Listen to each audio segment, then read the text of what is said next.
Welcome back, America. It's a pleasure to have our friend Jim Jordan on the program. Jim Jordan, you announced in really a very strong letter. I thought it was very compelling that you are running for Speaker. So I have a question for you, my friend. Sure you want that job? Well, to be honest, Mark, I had the job I wanted, which was chairing the Judiciary Committee and doing the oversight work we were doing. But there are two fundamental questions here. Question number one is who can unite the conference and bring our team together so that we can stop where the left wants to take the country. And then, frankly, who can go tell the American people what we're doing and why it's important. And I think I can do that. If I didn't, I wouldn't run. I would do the job that I wanted to do. But someone has to be able to put our team together and, frankly, go tell conservative Americans, Republicans, and independents and Democrats why we don't want to go where the left, which now controls the other party, is taking the nation. And that is a slightly different, I think, part of this, a role for the speaker to be out there talking in those ways. But I think that's important, particularly in divided government where it's tough to get anything across the finish line.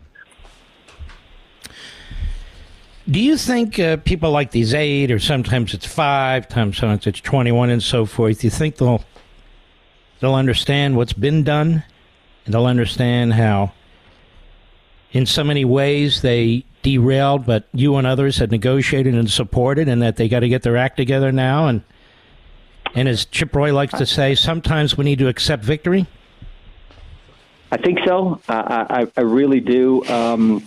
Because if we can't come together, and I think we can, and I think I'm the one guy who can do that. I mean, right now I've got support from people like Scott Perry, the chairman of the Freedom Caucus, to Jeff Van Drew, who 4 years ago was a Democrat and then switched parties, and a bunch of folks in between. So I think I can bring us together. But if we don't, where the left's going to take us is dangerous. And maybe just as importantly, what happens to the Congress? If we don't come together and elect a speaker with 218 Republican votes, then it's going to be some kind of, coalition government and some kind of power-sharing arrangement.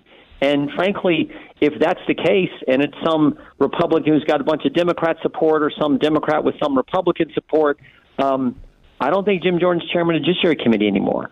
I don't think we can do the subpoenas and the depositions and the transcribed interviews that we've been doing. The work we've been doing, where the Washington Post had a story earlier this week that said the, quote, disinformation industry is scaling back because of the efforts of Republicans coming after what they were doing, how they were censoring America. I don't think we can do those things.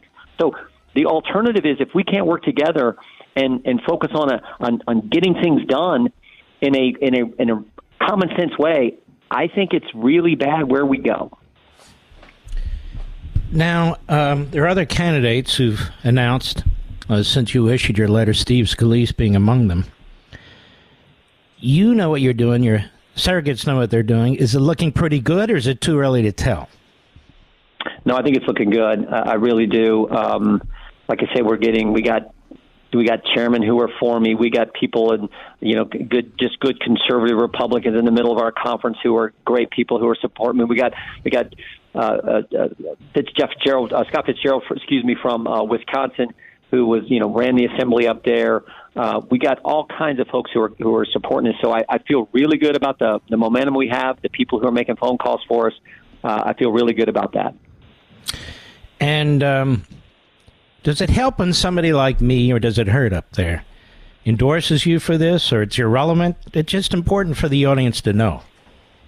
Of course it helps. I mean, you're one of the biggest voices and respected conservative, and in your legal background and your legal mind, of course it helps. So that is tremendous, and all those things help because, again, we're not only trying to unify the conference, but trying to unify the conservatives, because there's a little bit of split, a little bit of a fissure out there with conservatives, and I don't think that should be the case.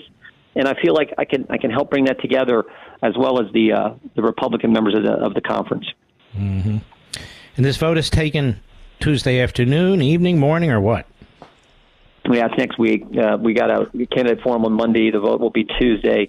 But I want to be clear. I don't think we can't go to the floor and have what we had in January. We got to have a candidate who can get 218. I think we got to have 218 members, Republican members, who understand the strategy on how we're going to deal with the end of the appropriations, this short-term funding bill we have that runs through November 17th. We got to have agreement on all that before we go to the floor. And I've been talking about what I think needs to be done on that. I do think we need to pass this bipartisan bill that's called the No Shutdown Act. Take this shutdown politics and these shutdown scenarios and the crisis, take that all off the table and say, you know what?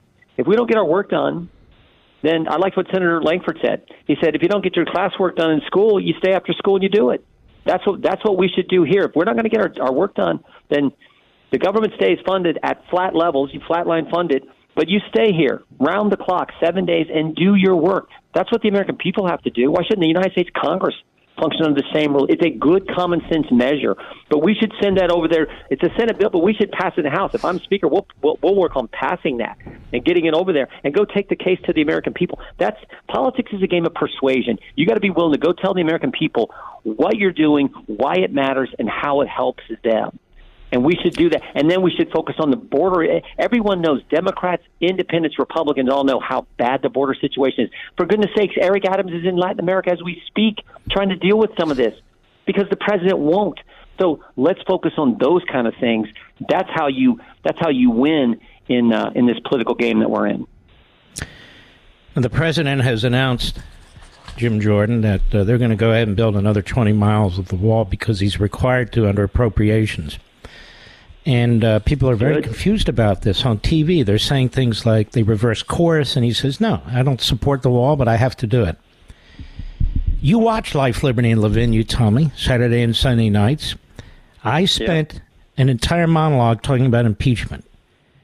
And I said, you don't even need to investigate his violation of the immigration laws. There are two provisions, the take care provision in the Constitution and in his oath. And he's violating it. He is compelled, including not just by the Constitution, but by the Supreme Court and past decisions, to comply with statutory law, whether he agrees with it or not. You don't need subpoenas. You don't need depositions. You don't need an inquiry. He's violating our immigration laws. That's impeachable Article number 1. And then all of a sudden, we better go ahead and spend that money for that 20 miles of wall. This is something I think Jamie Comer and others need to think about. I'm not against digging into the finance. Of course not. Yeah. But there really is some low-hanging fruit, Jim. Yeah, good point. And it's all been done, as you point out, intentionally. They intentionally made a decision not to fund the wall and go against the law. They intentionally made a decision to get rid of the Remain in Mexico policy. They intentionally made a decision to release migrants into the country, 11,000 a day. So it's intentional. You're exactly right. I wish you all the best. I really do. Thank you, brother. Under these circumstances, I think you would be the best of the candidates who are interested. So God bless you and keep at it.